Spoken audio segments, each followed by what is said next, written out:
You can check out our website, Center for Teaching and Learning. This is my, I think, 4th time back to the School of Public Health. It's great to have all of you.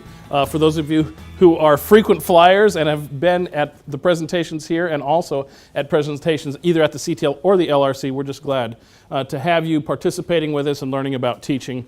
The Center for Teaching website, uab.edu/CTL. We have just hired a new international teaching and learning specialist whose job is to help faculty help faculty work with and understand how to be culturally sensitive and globally aware. And that's Ariel Gill, and he's with us. So thank you, Ariel, for being here today. And so if you have international students, if you are an international faculty member and you have things related to your teaching that you'd like to discuss with him, he has years of experience and a wealth of knowledge about these issues.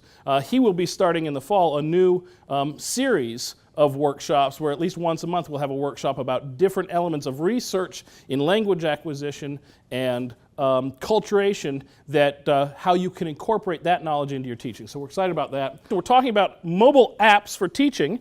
So we're talking about apps that you might use on your phone, on your iPad. We were in a discussion with some faculty. I don't know if this faculty member is here. I don't think so, because I can't really remember who made the comment. We were in a faculty workshop, and a faculty member said, you know what's really annoying? I had these great slides that I had produced, and a student pulled out their phone and took a picture of my slides. And they were really upset with that. And I thought, what do you all think about that?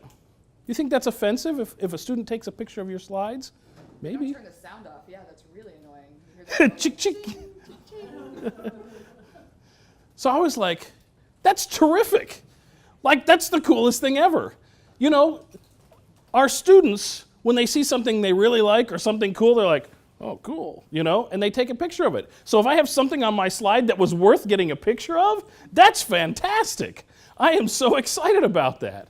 And so we kind of had this discussion about that in the workshop. They have these devices with them, and my iPad is over here. We've got it perfectly set up to view on the dock cam here. And so I won't move it right now, but I'll be going back to that and showing you some things on there as well. But they have these devices with them all the time. And so why not use them, as Stacy said. So what are some ways that you can think of, general ways that you can think of that you might use some of these? Oh, wait, I'm getting ahead of myself. I'm going to have you use your phones right now if you want.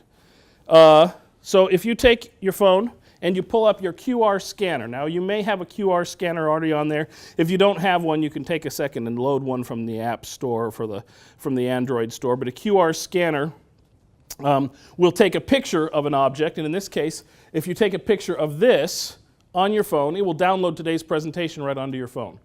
So what are some ways, while that's happening, what are some ways that you can think of that handheld devices might be useful in your teaching? Not necessarily in your actual class, although that could be one of the ways, but in your teaching in general, because you might be teaching an online class and you might not see your students. What are some ways? Can you think of some ways to get students' inputs, reflections, thoughts?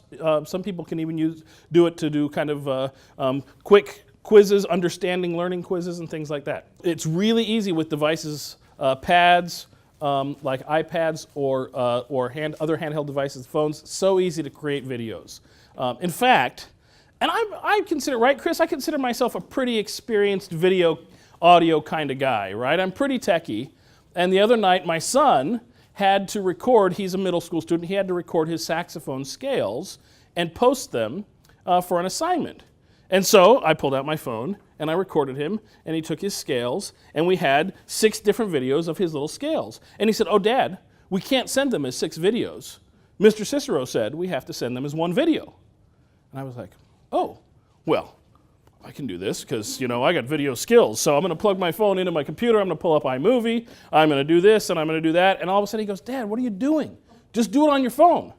I said, what do you mean? He says, you have iMovie on your phone. So I pulled up iMovie on your phone, I pushed 3 buttons, all of them were combined into 1 video, we sent it. I said, oh, thanks, Benjamin. That's very helpful, right? Sometimes even when we think we're pretty good at this stuff, our students can be very helpful at teaching us things as well. So video's a great one. What's another idea? So how about that right there? So one of the ways to keep students engaged in class is to have them to be able to interact with the slides. They don't have to take a picture of my slides. I'm going to give you my slides. I want the students to have them. Now, I understand some professors are sensitive to sending out their slides with the concern that students won't show up to class because they don't need to show up to class because they have all the information. Here's what I'd say outside of the whole context of technology and apps. If your teaching is such that from your slides they can get everything from you in the classroom, then maybe you want to rethink that a little bit. Right? You might want to think about how you're presenting information because you're making yourself obsolete, and that's probably not a good idea. I let them have my slides, and by doing this, something like a scanning, I just took a QR code, attached it to the link that shares my Prezi. I send that, I let them download that onto their phone. I was always the guy who was like 2 slides behind. Right? I'm standing there in class, and I'm thinking, now wait a second, what did he say a couple of minutes ago? Right? So they can go back and they can look. And then my sister was always the one who was like 2 slides ahead. She's like, got it, next, right? So this is helpful for those students as well. But what it does is it increases significantly the level of engagement of the students in the classroom. So let them have the slides. And we'll talk about this, but you can do this in PowerPoint and Keynote and in Prezi like I'm using. Okay, what are some other ways to use it? So to deliver your presentations, to make videos, to poll students, so they could submit assignments, they could create complete assignments. How about texting your students? Do you know, I'll show you a couple of options for easy broadcast text. Believe it or not, if I send an email to my students, they will be like, email, whatever. But if I send them a text, they respond, they get it, they participate, they do things right away. So sending out texts to students can be very effective. My friend has a daughter who's in her freshman year at college out west in the mountains, and he has the password to her email address, and a few days ago he checked her email. She had 79 unread messages. Not somewhere in her email, like the last 79 messages she hadn't read, right? He's like, oh no. I guarantee you she doesn't have 79 texts she hasn't read. Okay, so that's one way. Communication, right? Communicating with students, and there's a lot of different ways. Okay, so there's lots of fun and interesting ways to engage students. Here are some topics, areas that I came up with. Communicate with students, to deliver content in lectures, presentations, to record your lectures. We'll talk about that at the end. Grading. In-class interactions like clickers, like Poll Everywhere, like Top Hat, and there are others. Kahoot, I'll show you today, which is fun. To make videos, take notes, transfer information. So there's a ton of stuff that you can do to engage your students in the classroom setting, or to communicate with your students when they're not in the classroom, or to interact with them online, or for them to interact with one another online. We have a professor in the School of Business who teaches an online class, and he's all about the whole team-based learning concept, right? He wants his students to be together in teams. I said, well, if I'm in a classroom and I have groups of teams of 7 students, I can say, okay, everybody sit together and talk about this. I said, what do you do in an online classroom? He says, well, I do the same thing. They're teams. I said, yeah, but how do you tell them to communicate? He said, I say, figure it out. What do you mean? I tell them to figure it out. You have a group of 7 students, and I need you to communicate. And some of them use GroupMe, and some of them use Skype, and some of them use email, and some of them meet in a coffee shop physically, right? They all have different ways, but that was an amazing revelation to me, that you could say to the students, hey, you figure out how to get together, and they'll figure out how to get together, but most often using their mobile devices. Okay, so let's talk about some of these categories. So obviously, if you're not using Canvas, you may want to start using Canvas. Hopefully you're incorporating Canvas in your teaching in some way or another. A lot of the things we'll talk about you can do through Canvas. You can communicate with students. You can actually send texts to students using Canvas. You can have them submit their materials online. You can grade their papers. And so Canvas is a great tool to do a lot of these things, and it's a classroom management tool. That's what it's designed to do. Right? And so it incorporates a lot of these elements. Also, some of the elements we'll talk about can be incorporated into or imported into Canvas for grading and things like that. Okay, so we're just going to start with that. I'm not going to pull up Canvas right now, although I will pull it up in a second. So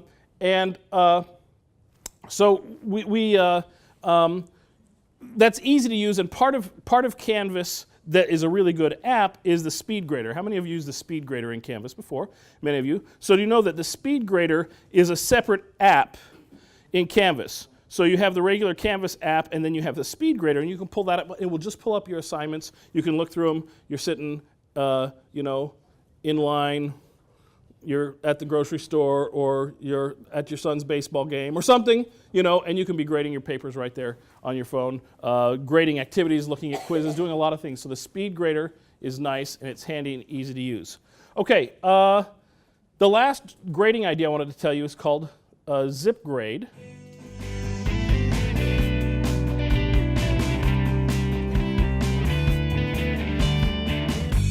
Look how this works.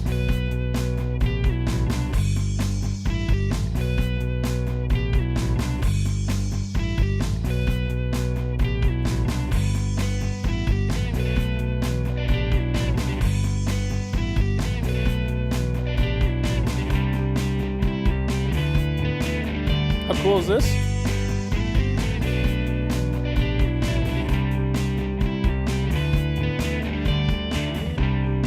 Now watch, it'll go through.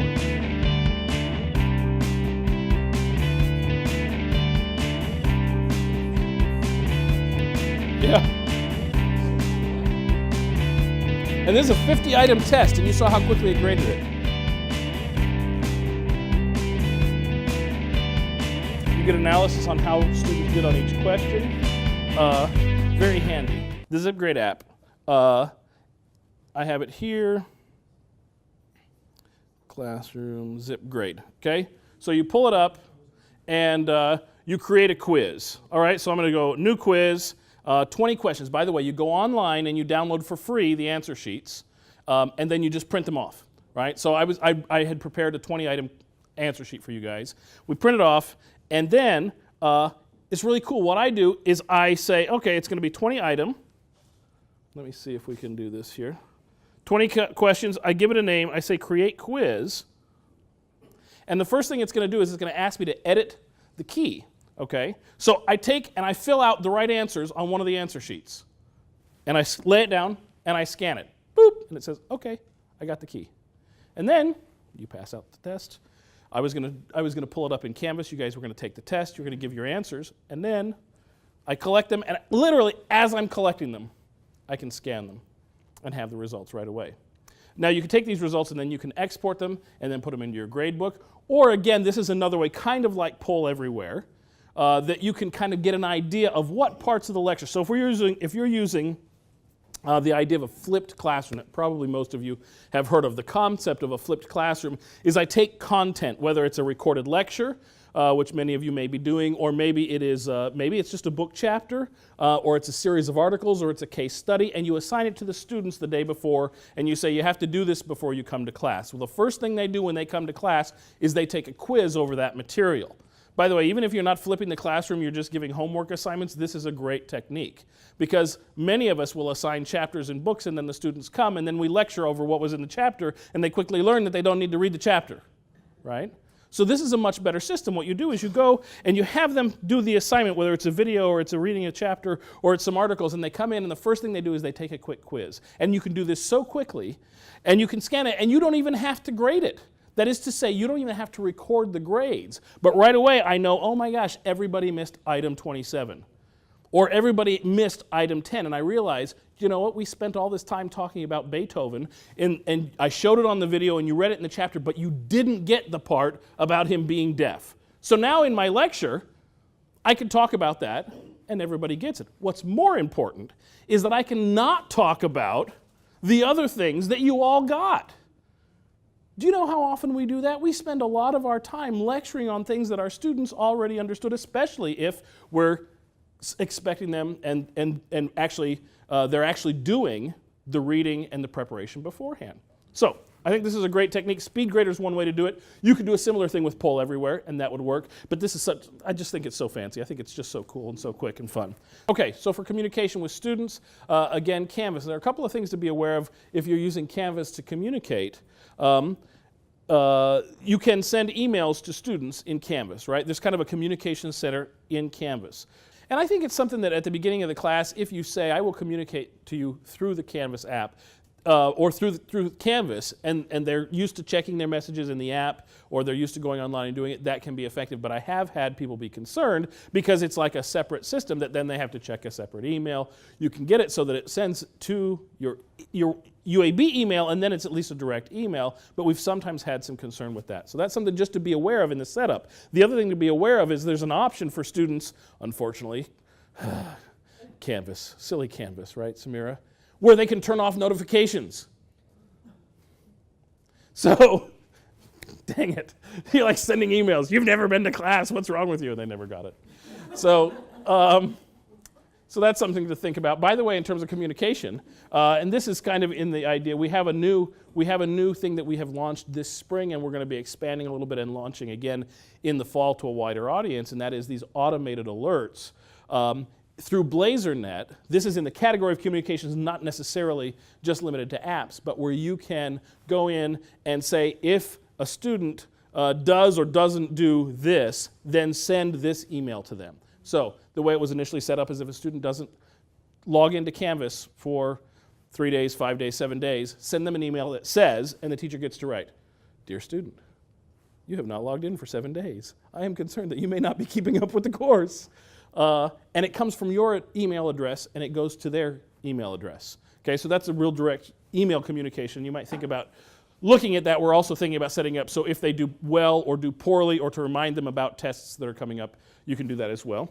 Okay, Selly. So Selly is my drug of choice when it comes to broadcast texts. Okay, there are others that will do this as well. If you go to cel.ly on the computer, you can set up an account. But the way Selly works is this. I create a cell, and a cell is a group of emails. Now, the cool thing about this is Selly is totally free, and students could create their own groups this way as well. I have 3 options with my cell. One cell option is I will broadcast out, and it's one-way directional. Okay?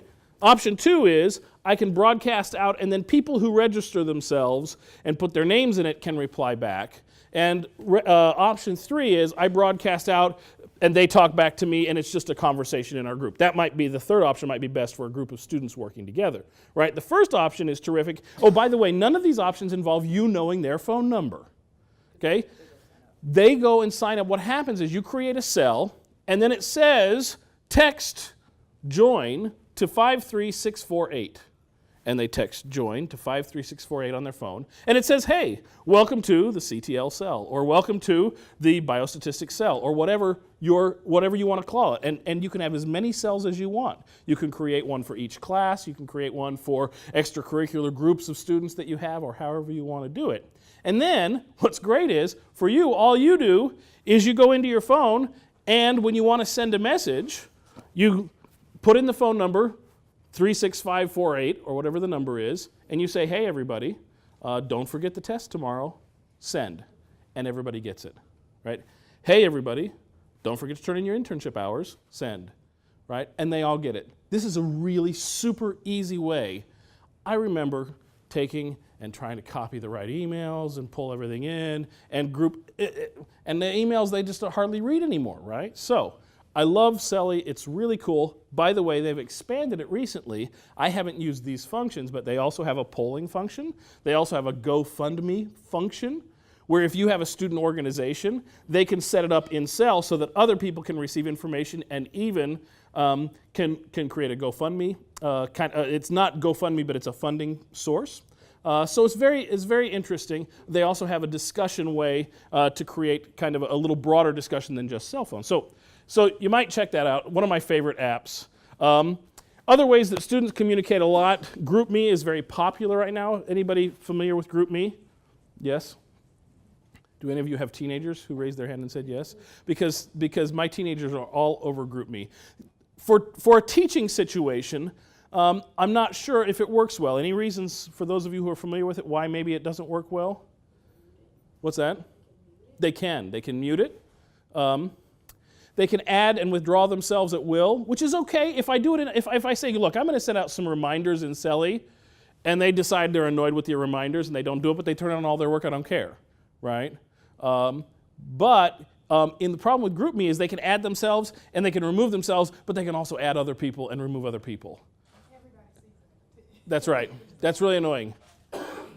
And they can rename themselves, and they can rename other people, right? So they were picking on one kid in my son's class. He left this group me, but his name was Jonathan, and it just said Jonathan joined. And then it said Jonathan 2 joined, and then Jonathan 3 joined, and then everybody in the group named themselves Jonathan. And Jonathan's like, stop it, you guys. And like, well, Jonathan said that, you know. That's not good. And we know there are bullying things that can happen with text, but that's why I wouldn't use it in an educational setting. It's a little too loosey-goosey for my taste. How about making friends with all your students on Facebook? Yes? Good, okay, that's the right answer. I recommend not using Facebook as your form of communication with your students. I'm a little probably more strict than some. I do know professors who are friends with their students. I know professors who say after you graduate you can friend me, and that's cool, and they might even have kind of a professional network in their Facebook. LinkedIn I think is a better option for that. But you know, sometimes we become close with our students in a way that maybe after they graduate. I just think there's a line that becomes easily crossed in that case. I feel the same way about Twitter and Instagram. For those of you who are not big Twitter users, I mean, there's some cool stuff because you can hashtag something, and then anybody who marks that hashtag, you can go and see everybody who talked on that subject, and right? So that's some really cool interaction. I just wouldn't do it with your personal accounts. And I don't think you can create a class Facebook account. You'd have to do a business Facebook and a public figure, and okay, so you don't want to probably mess with that. Okay, presenting polling. So for presenting class, we talked about at the beginning, I can make my presentation in Prezi. I'm using Prezi. This is a Prezi. It's kind of like PowerPoint. It's just a little bit different interaction. Free membership, especially for academic users. If you go on to Prezi, it says, hey, sign up here, and there's a little thing in the corner, and it says it's $10 or $50 or $100, depending on which membership you get. There's a little thing that says, are you an academic? And if you click on that, it opens up a new page that says, welcome to the free academic page, and you sign up for free. Okay, but people don't always know that, right, Ella? Sometimes people end up paying for it and finding that out after the fact, which is a bummer. But it's a great presentation software. Has some limitations, but the nice thing about Prezi, a couple of things I like about Prezi. One of them is the fact that I can send it out as a link, and then anybody can grab the link, and they can open the presentation anytime. Just a web link. Right? That means if I make additions or changes to the presentation, whenever they access it, they see the most recent version. I like that too. I have a hard time doing that with PowerPoints that I've sent out to students and then saying, oops, there's a problem here, I want to take that back and so forth. Also, Prezi can be helpful in a group setting. I did a facilitation with some teachers on improving teaching, and I created in Prezi a structure. And then they all went in and added things during the day of our workshop. But there were several areas we didn't get to, and they said, we want to focus on these now, but at the next one we want to add to these. And so we said, okay, between now and the next professional development, I want you to add in areas. And I made them all editors of the Prezi. So now they had the link, but they could all go in and edit. So over the course of the next several months, they added things into the Prezi, and they always had the most recent version that everybody had edited. So it's a little bit like a Google Docs kind of a thing in that regard as well. For both Keynote and PowerPoint, you can save them. That is to say, you can save them on the cloud and then receive a URL link. Prezi is hardwired that way, but for both of those other formats, if you're using PowerPoint, there's a way to do that. You have to log in as a Microsoft user, and then you can save it in the Microsoft Cloud, and it will give you a URL. That URL, by the way, is what I use to generate that QR code. So for those of you who are thinking about doing this, I'll go through the nuts and bolts very quickly. You simply generate a URL. Then you go to free QR code in Google, and 25,000 companies will come up, and you pick one, and it says, enter your URL here, and it generates a little image, and you save the image. That's how easy it is. And then you put that image on the beginning of your presentation, and you're ready to go. Okay, iClicker is kind of the adopted, is it iClicker? Is the adopted clicker, is that right, Samira? Right, and the online version of that, or the app version of that, is called Reef. You can get the Reef app so that if a student doesn't have the hard clicker that's wired into the room, they can use the Reef app and join in. The nice thing with that is that if you've got the hardware, it can be a good option. It's not too hard to incorporate it into your PowerPoint and so forth.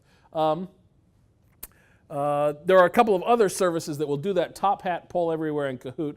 Top Hat is one that's really cool to look at if you go to their website and learn about it. But we have to have either a departmental or a school-wide or a university-wide adoption. We haven't gone there yet.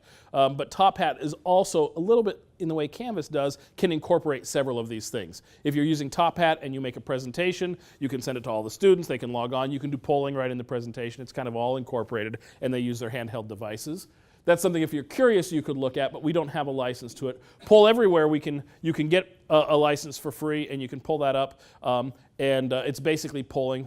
The requirement is that everybody has to have some kind of device. Right? Now, we have some faculty who are concerned about using this because they say, really, truth of the matter is, I have some students who don't have a device in class. And you could, in an on-ground class, make it a requirement, but only if you provide some option, like I have a group of laptops over here. If you don't have access to something, you can borrow one of the laptops. You know, for final exams and things like that you might take in class through Canvas or for exams, if you provide a written copy, that can work as well. But Poll Everywhere can be helpful for that. A fun one that you can do polling with as well as quizzing is Kahoot. So we're going to take a Kahoot. So everybody get your cell phones ready. Here's how Kahoot works. You go in on the computer and you sign up and you put in quiz questions. All right? And what's fun about doing it this way is you can do polling and things as well, but what's fun about quizzes is that it will actually give students scores, and it will rank the top 5 students, and in between each question it will say who's winning. And the faster you answer a question, the more points that you get. Okay? And so this works great for a class with 20 students or with 250 because all the students in the class are trying to get into those top 5 students. Okay, now I have to warn you, there's only 4 questions.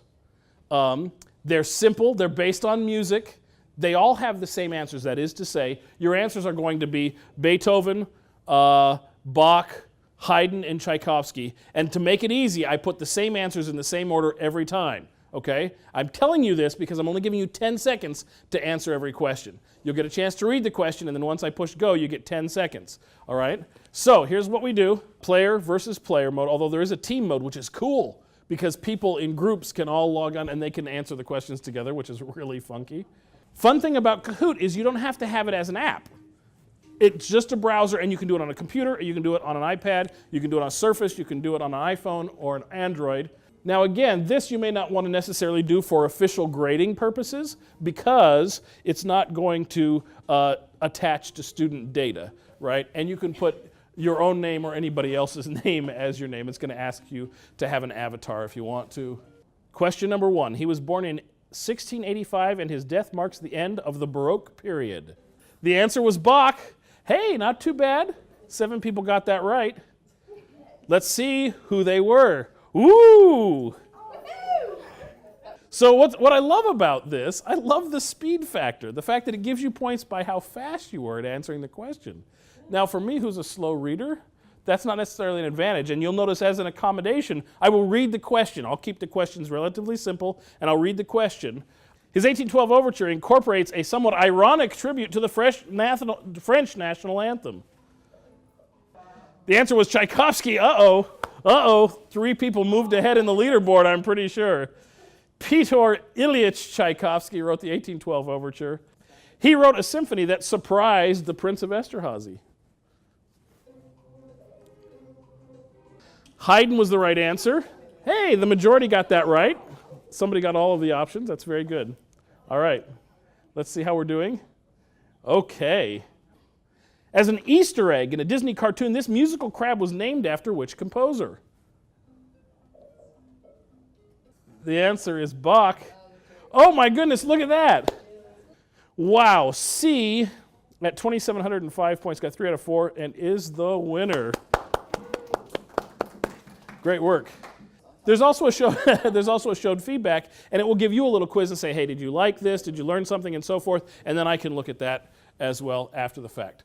And if you're saying to yourself, well, maybe little kids would like that, I got news for you. College students are going to kill each other to try and get the points. So you imagine the content from last night's chapter they were supposed to read, or from the article that you assigned over the weekend, and you put it in this context, it totally changes the dynamic in terms of students' motivation to learn, in terms of the way that they're interacting in the classroom. Okay. Let's see, where do we go from here? All right, so video recording, we talked about a lot of ways to do that. GoToMeeting and GoToTraining are both in the GoTo family. They both have apps as well. It's amazing to me that if you use GoToMeeting, you can access it online. But if you start a meeting with GoToMeeting or with GoToTraining, they can pull it up on the app. They can enter the meeting code, and they can pull it, including the video. It's like, I mean, you don't need to have a laptop with a computer and with a camera and a microphone. It's just super easy. They can just log on right with their phones. So that's a good way to interact. So this is my favorite app. This is called TouchCast Studio. And some of you have heard me talk about TouchCast Studio before. So TouchCast Studio is an iPad app. It's also available for Android devices. And what it does is it uses the camera on your iPad, and it allows you to record videos. Now that's not so remarkable. What's rather remarkable is the capacity of this app to do various things. So, for example, in fact, the way I was introduced to this is a cool way to annotate a lecture. So if I want to, I can pull up slides from my lecture, and then I can draw on the screen. So let me show you that first. A new TouchCast. I want to do, well, we'll annotate. I think I can do it this way. There I am. Hello. I'm leaving it on here so that you can see it. But I'm going to go to the whiteboard, and I'm going to, so right here is a real funny looking guy. This is the camera, right? And when I'm done, I can save and clear. All right, now I can do this clear, so if there's something I want to demonstrate, let's say I'm at a historical location. I open up the iPad, I use the camera, I say behind me, you will see the statue of blank blank. Notice this part right here, right? So you're in Rio de Janeiro and you're like recording video. That's awesome. It doesn't matter. You can go on vacation and record cool videos. But there's another way. Anybody going on vacation to Rio? No, probably not. Right now I have it set as glass, but I can also do it as a chalkboard, change the color to white, right? Change this pen size to a little thicker width, right? And do it like chalk or whatever if you're comfortable with chalk or you like that look. I could also change this to a whiteboard if you prefer that, and then I can draw whatever I'd like to in this way. So this, you can see how easy this is. Each of these, when I'm done, I can save it and clear it. Okay? When I go to my saved boards, I have several different boards. There's board 1, there's board 2, there's board 3. I can save those and I can send those out as images. I can email those out to the class. I can put them in my files in Canvas or whatever. So very easy. And then my favorite one for you scientific types out there, right? I can do graph paper if I want to as well. So that's one of my options. The whole time I'm doing this, so students, this is the way sound works. You notice that we have a curve here, and the way we diagram sound, right? The whole time it's recording, it's getting my voice as well as me drawing in real time, right? So it's not just I made some notes on a slide, it's I'm narrating and recording what I'm doing on the slide, then I can save that video, send it out, and I can save the images and send those out as well as students can look at those. That's just a very simple way to use it in terms of using the whiteboard. Another way that I can do this, let's see. I'm going to go back.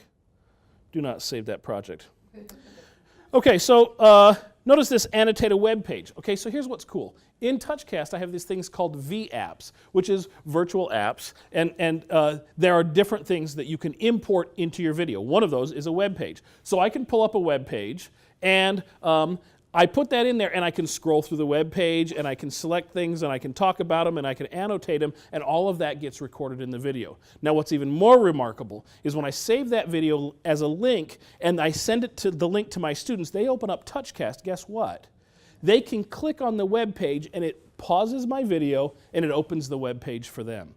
And they can scroll through and do things, right? So I can put documents, I can annotate maps, I can annotate PowerPoints. I can do anything like that as well. There's also a very powerful green screen feature in here. Annotate images, maps, files. This one's fun. So this is the News Studio. And what it says is, hey, stand in front of something green and record your video. Stand in front of the screen, put the iPad out there, record yourself, and we'll put in a background. This one's kind of fun because the News Studio, it also has some like newsy music. It even has a teleprompter, believe it or not. When you pull it up, it has a teleprompter where you can type in your text, and when you push record, it will scroll your text as you speak, right? It's so cool. Now, I know the video doesn't look terrific here because we're using the document camera so you can see it. But it's really quite a nice video. There's a little video editor. Oh, check this out. Check this out. It pulls up the website that I'm going to talk about. There's the website there. And again, when they go back and watch this, if they click on the website, it'll stop the video, put it in a small corner, and it'll pull up the website. They can scroll through the website. For accommodations, I don't know if you know this, but on your phone, on your iPad, students can download screen readers where they can put in a PDF and it will literally read to them what's on the screen. This is a great accommodation. And this whole idea of universal design and making sure that all students have access. So there are several different versions that do that. Great ways to take notes. It's fascinating. For a couple of years, Hoover High School went to a system where all students had iPads. And my son is at the time, he's now graduated, was in engineering and had some heavy calculus and engineering classes. And I was very concerned because I'm like, I don't know how you're going to exactly do math. Taking notes and everything on the iPad. It was amazing. After 2 or 3 years of the program, they decided we're going to go away from those and we're going to go to laptops instead. And he was super frustrated because he'd gotten so good at using the apps for taking math notes and for making equations and graphs and all that kind of stuff that it was really frustrating for him that they went away from that. So there's some great ways to take notes and to annotate and so forth. And then here are some other things real quickly. Dropbox, of course, is you probably have tried or used Dropbox. All of the free Google Google Docs, Google Sheets, all of those things are great ways to share information that people can have access to. Hours Tracker is kind of a fun one where I use that for students who are doing their internship. You actually get Hours Tracker for free, and then it geolocates. So you set it up to know your location, and then when you're at your internship location, you tell it to clock you in, and then when you leave that location, clock you out. So when you arrive, it automatically clocks you in, and when you leave, it automatically clocks you out.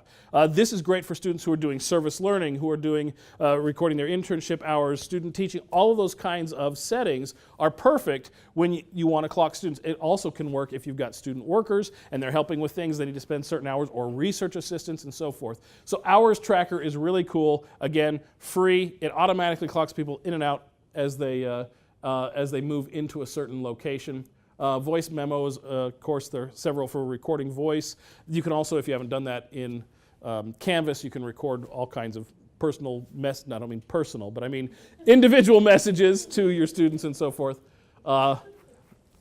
in voice form. Okay, any questions? There you go. There's our tour de force of handheld apps. Ideas, thoughts, questions, concerns? Okay, thank you so much for being here. I'll be around for a few minutes to answer any questions.